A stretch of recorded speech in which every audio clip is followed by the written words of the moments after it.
Assalamualaikum warahmatullahi wabarakatuh. Perkenalkan, nama saya Sireski dari kelas 11 Galileo Galilei. Saya akan mempresentasikan uji kompetensi bab 2 PPKI. 1. Apa yang dimaksud dengan demokrasi? Demokrasi adalah bentuk pemerintahan di mana semua warga negaranya memiliki hak setara dalam pengambilan keputusan dan dapat mengubah hidup mereka. 2. Jelaskan macam-macam demokrasi. A. Berdasarkan titik berat perhatiannya. Berdasarkan titik berat perhatiannya, demokrasi terbagi atas 3 bentuk, yaitu 1. Demokrasi formal. Demokrasi formal yaitu suatu demokrasi yang menjunjung tinggi persamaan dalam bidang politik, tanpa disertai upaya untuk mengurangi atau menghilangkan kesenjangan dalam bidang ekonomi. 2. Demokrasi material. Demokrasi material yaitu demokrasi yang dititik beratkan pada upaya menghilangkan perbedaan dalam bidang ekonomi, sedangkan persamaan dalam bidang politik kurang diperhatikan, bahkan kadang-kadang dihilangkan. 3. Demokrasi gabungan. Demokrasi gabungan yaitu bentuk demokrasi yang mengambil kebaikan serta membuang keburukan dari bentuk demokrasi formal dan material. B. Berdasarkan ideologi.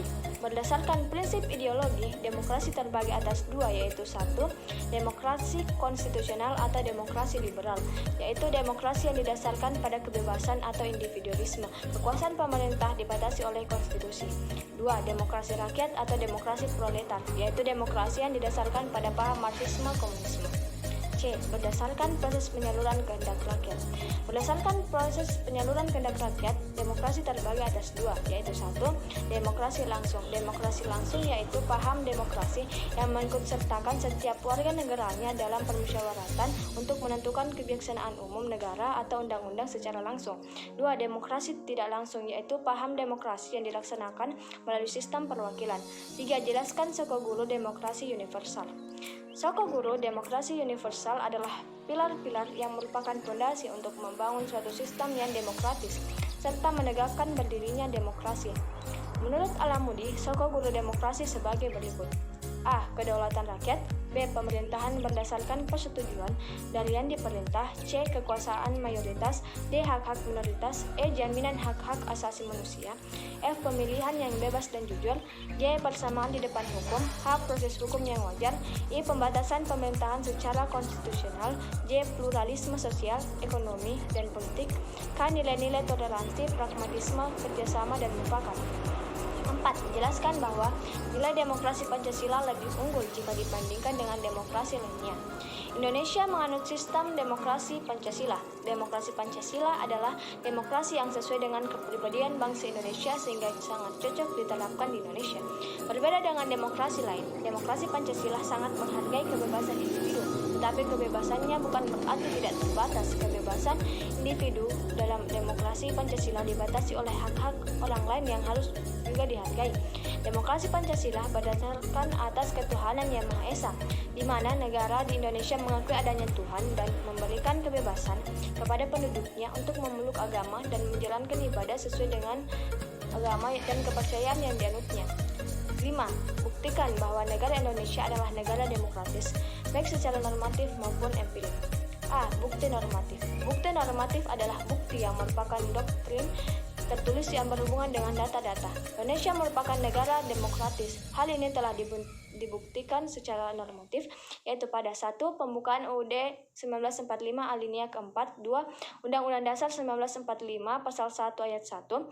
3. Undang-Undang Dasar 1945 Pasal 1 Ayat 2. Dari penjabaran bukti normatif di atas, disimpulkan bahwa negara Indonesia adalah negara kesatuan yang berbentuk republik yang kekuasaan tertingginya berada di tangan rakyat dan pelaksanaannya diatur menurut Undang-Undang Dasar 1945. B. Bukti normatif adalah bukti yang berupa kenyataan atau bukti yang didapatkan langsung dari pelaksanaan di masyarakat. Indonesia merupakan negara demokrasi. Hal ini terbukti dengan A. Adanya pemilu yang diadakan untuk membentuk pemerintah, baik pemerintah pusat maupun pemerintah daerah. B. Pembagian kekuasaan yang ada di jajaran penguasa, legislatif, eksekutif, dan yudikatif. C. Pertanggungjawaban pemerintah yang dilakukan secara terbuka oleh pemerintah dalam jangka waktu tertentu. 6. Kemukakan prinsip-prinsip yang diperlukan untuk mewujudkan kehidupan yang demokratis. A. Menghormati dan mengakui bahwa setiap manusia memiliki hak-hak asasi. B. Selalu mengambil keputusan berdasarkan musyawarah. C. Dalam kehidupan bernegara, demokrasi akan terwujud jika sistem peradilan yang ada bersifat independen, terlepas dari kecondongan dan pengaruh dan kepada dan dari pihak manapun. D. Melaksanakan pemilihan umum untuk menentukan pemerintah negara maupun wilayah di bawahnya. E. Meletakkan kekuasaan tertinggi pada rakyat dan dilaksanakannya kekuasaan itu diatur oleh undang-undang. F. Menyeimbangkan kewajiban dan hak-hak. G. Melaksanakan kebebasan dalam masyarakat dan negara, tetapi kebebasan tersebut harus dipertanggungjawabkan secara moral kepada Tuhan Yang Maha Esa. H. Menjunjung tinggi cita-cita, visi dan tujuan nasional. I. Pemerintahan yang dibentuk harus berdasarkan konstitusi dan sifatnya tidaklah tak terbatas. J. Negara diselenggarakan berdasarkan hukum, bukan kepada kekuasaan semata. Terima kasih.